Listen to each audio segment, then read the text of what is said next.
Imagine being 17, thinking you're on a dream vacation with your parents, only to discover they've vanished without a trace, taking your passport, your luggage, and your sense of belonging. Left alone in a foreign country with nothing but a chilling note. What would you do? In the face of betrayal that would shatter most, Natalie begins a journey that's anything but ordinary, and what she builds will leave you speechless.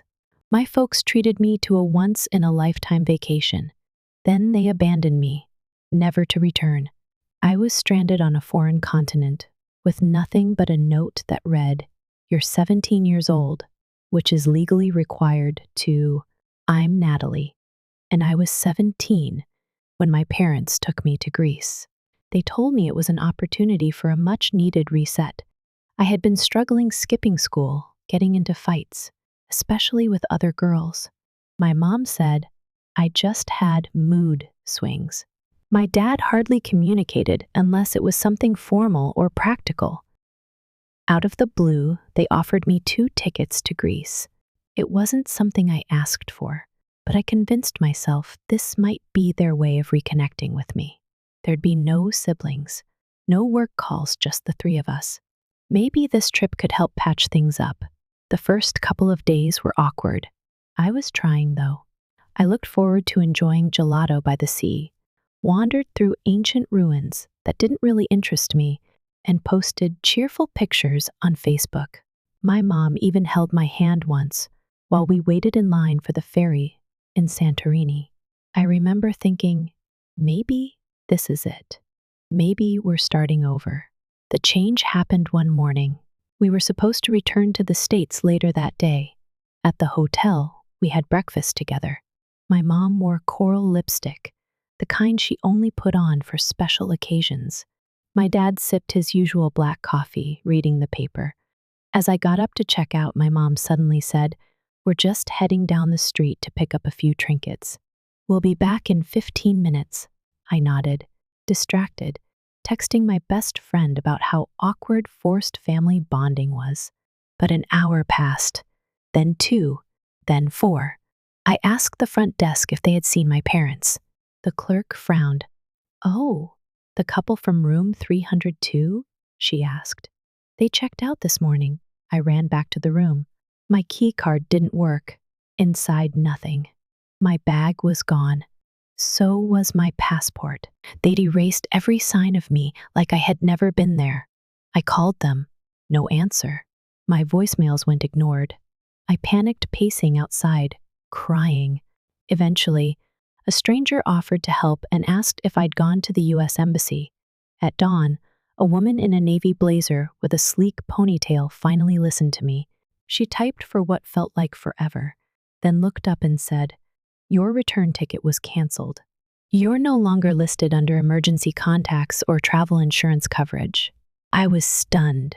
It was cold, not just the way they left, but how easily they erased me. They didn't just forget me, they meant to abandon me. That Friday night, I returned to the hotel lobby, praying they'd left a note or some clue behind. Inside the flap of my denim jacket, I found a small card, my mom's handwriting. Mature and sharp. One word, survive. No apology, no explanation. It sliced through me. I curled up near a bakery bush and sobbed until I couldn't breathe.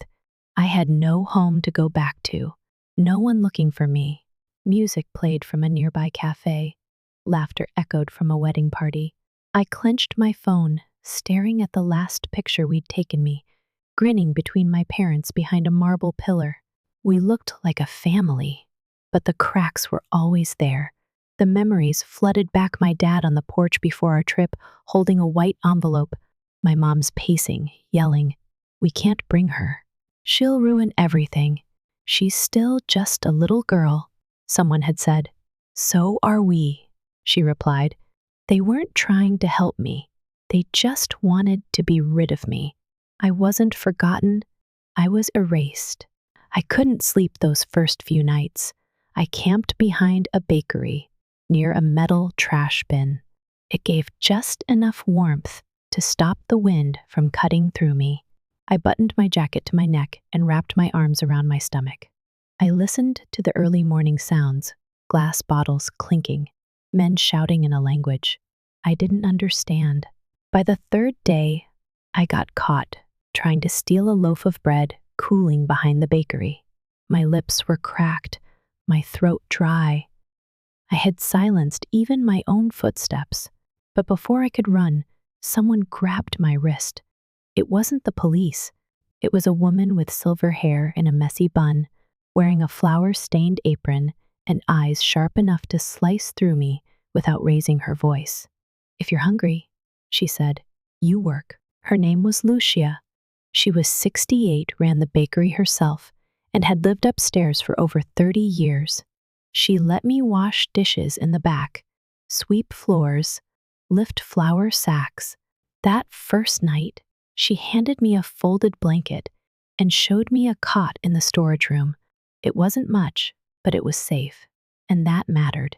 Lucia didn't raise me, but somehow, she understood me better than anyone. After a few weeks, I learned enough Greek to get by how to wash, clean, knead dough, follow her hands, and her rhythm. She never looked at the timer, just adjusted the heat with intuition. Sometimes, late at night, she'd whisper little phrases while disinfecting the counter. One night, while shaping dough, she looked down at my hands and said, "You have a baker's hands. My daughters were the same. Always smelled like yeast." She never told me what happened to her daughter.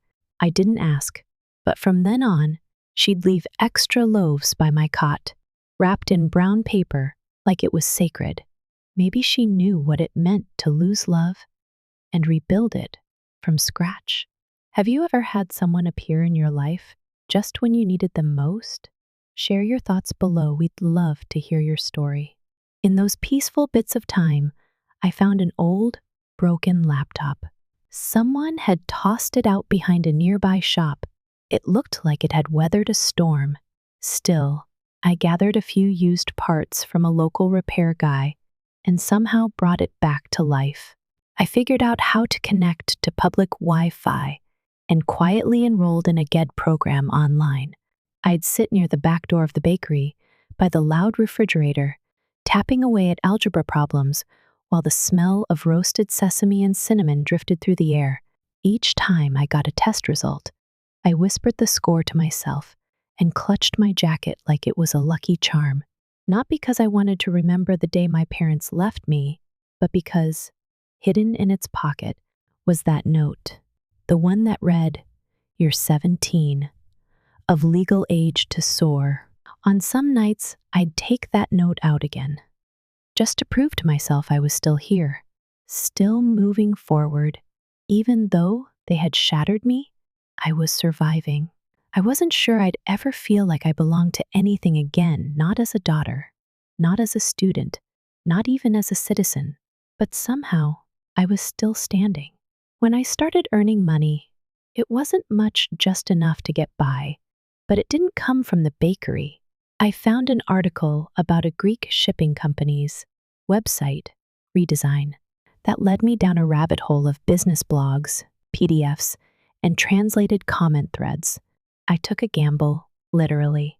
I put down 200 euros I'd saved for new shoes on a digital project. I barely understood.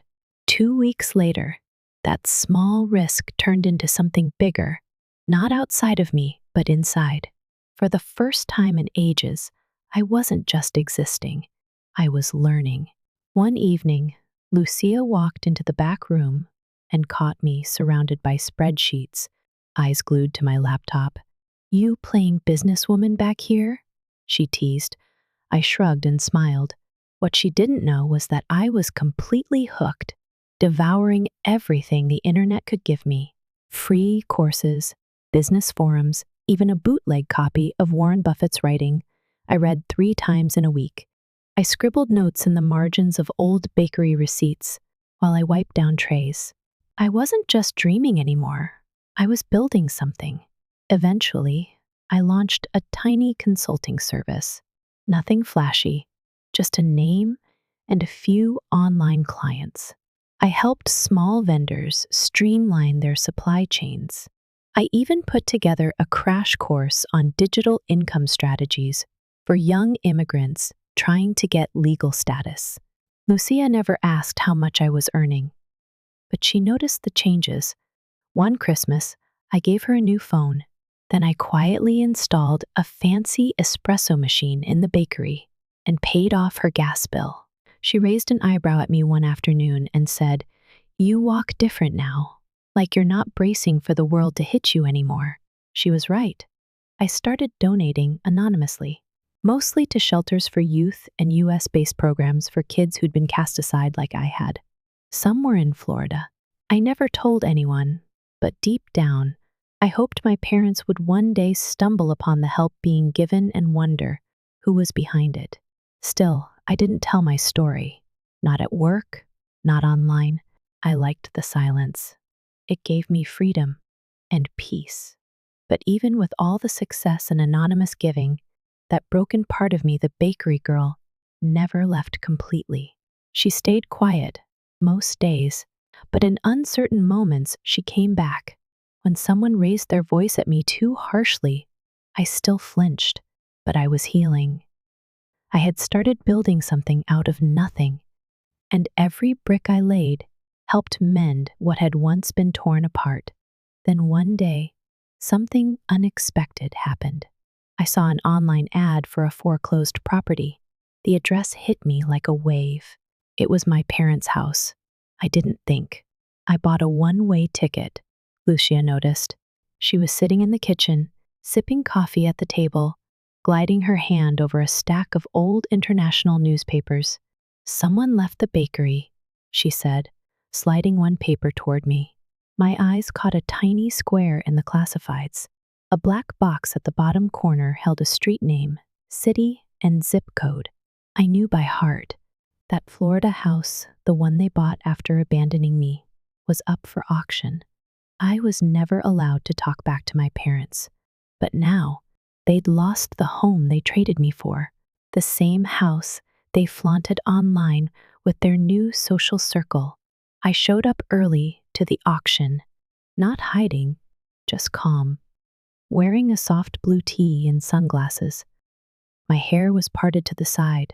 I waited in a shaded corner, 10 minutes before the sale began. My parents were late. My mom arrived first in a beige cardigan, sunglasses too big for her face. My dad followed, gripping a worn leather folder like it could protect him from the truth. They didn't recognize me at first. I sat across the table, gave a small nod. They looked confused. Then I slowly removed my sunglasses. My mom's face tightened, her lips parted, but no words came. My dad blinked twice, stunned. "You left me," I said quietly, in a foreign country. "No goodbye, no money, no ID." My mother's hand trembled. She opened her mouth, barely able to say, "You were gone." She looked through me like I was a ghost. "You've always been so dramatic," she whispered finally. "We were drowning, and you were pulling us down." I nodded. "You weren't the lifeboat. You were the ones who left me to drown." My dad still couldn't look at me. "It wasn't our choice," he muttered. I leaned forward. "I bought the house," I said. "It's mine now." Their faces froze. I passed the deed across the table. A young woman named Claire entered the room, clipboard in hand. She gave them a polite, professional nod. "You'll have the keys for 30 days. Please confirm your move-out date." My mom looked like she was waking from a nightmare. "You can't do this," she whispered. "We're your parents." I looked right at her. "No, you're not. Have you ever reclaimed something that once caused you pain? Drop a comment, your stories might inspire someone else." "You've already decided," my mother began, her voice shaking, "not to cry, not even now." I didn't move. I just sat there, still and steady, while she leaned into the drama, the show she'd always known how to put on when things didn't go her way. I didn't give her anything, not pity, not anger, just silence. Then Lucia stepped forward and placed a small box on the table between us. "Here are the official documents," she said coolly. "We recommend reading them." Nobody had spoken directly to my father yet. His eyes, once sharp and full of command, now looked clouded with confusion and regret. Still, I didn't feel sorry for him. Not anymore. I stood up, ready to leave. That's when my mother spoke again. "Why now?" she asked softly. "Why come back after all these years?" She looked desperate for some kind of explanation. "I didn't think you'd really do it," I thought. Her voice broke. "I just needed you to come back," she finished. "I did come back," I said. And then I left again. They had no idea how much I'd seen about them online, how they'd painted me as the ungrateful child. Strangers had called me names, said I must have been brainwashed, cruel, inhumane, that I must have stolen the house from them out of spite. Lucia once asked if I ever read the comments. I told her I was too busy building something real. It only took us 4 months to renovate the house. The yellow siding got a fresh coat of paint. We ripped out the cracked tiles in the kitchen and replaced them with soft oak laminate. The faded love wall panels came down, and in their place, we lined the shelves with books, soft blankets, and photo frames. We turned the house into a haven. In the living room, we set up cozy chairs. In the back bedrooms, we placed lavender-colored bunk beds with fresh pillowcases and lock boxes for personal treasures things. Lucia called the second door, because sometimes the first door you open isn't safe, but the second one might be. Lucia began teaching again, Wednesday baking classes, just like she used to. Her students were young girls, too young to be alone, but old enough to know the sting of abandonment. She taught them how to knead dough, how to fail gracefully, and how to rise again, just like bread does. We held an open house that first summer. The girls were quiet at first. Some couldn't make eye contact. Others cried when we handed them fresh sheets. Lucia just smiled and said, "Let them breathe. We'll do the rest." That night, I stood in the backyard where my parents used to host barbecues. The scent of sugar and lemon soap drifted from the windows. Laughter buzzed from someone's phone speaker, a group of girls giggling at a video. Lucia came to stand beside me, holding a warm mug of tea. "Still miss being homeless?" she asked with a smirk. I smiled. Inside that house, I saw girls brushing their teeth in the hallway mirror, curling into sleep on the sofa, twirling their hair in the reflection of windows. And I knew what I had built. "It's not just a house," I said. "It's a beginning. If you've made it this far, you might think this story can't get any more unbelievable. But hold on. What happened next is why I knew this ending was mine. When I bought my parents' house, I used my legal name, the one on all my official paperwork, not the nickname they used to call me. The transaction had been clean, quiet, and official. No drama. A week after they got the final paperwork, they reached out. Their lawyer, mistakenly believing Lucia was the new owner, requested a meeting. They wanted to discuss options, to make amends, maybe even negotiate something with the buyer. I agreed, but only through the real estate office. I didn't want another ambush. The meeting was set in a tiny conference room on the edge of town. I arrived 10 minutes early, hair pulled back, sunglasses on not to hide, but to stay unreadable. They walked in late. My mother in her beige sweater, my father clinging to that same leather folder. They didn't know me at first. It wasn't until I removed my glasses that my mother gasped. And even then, they didn't speak. I told them calmly, "I'm the one who bought the house." My mother whispered something about forgiveness, about how they did what they had to do. I looked her straight in the eye and said, "You weren't parents. You were strangers with my last name." She looked like she wanted to fight back, but the fight had left her years ago. Claire, the real estate agent, stepped in, clipboard in hand. She nodded at them like a flight attendant offering exit instructions. "You'll have 30 days. We'll follow up to confirm the move out date. My mom's eyes darted. You can't do this.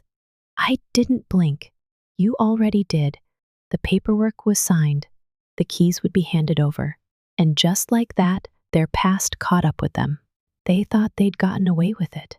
Left a teenage girl behind, moved across the world, and started over. But the world doesn't let you run forever. Sometimes it circles back in ways you never see coming. Lucia watched the entire exchange from the back of the room, calm as ever.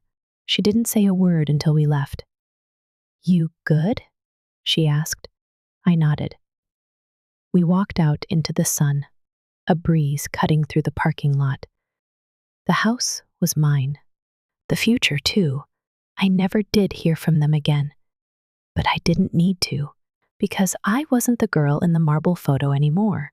I wasn't the one begging for a seat at the family table. I was the builder now, the woman who turned a memory into a mission. Would you have forgiven them? Or walked away, just like Natalie did? Leave a comment below and let us know what you think. Natalie's story reminds us that family is not always defined by blood, but by compassion, protection, and the people who show up when we need them most.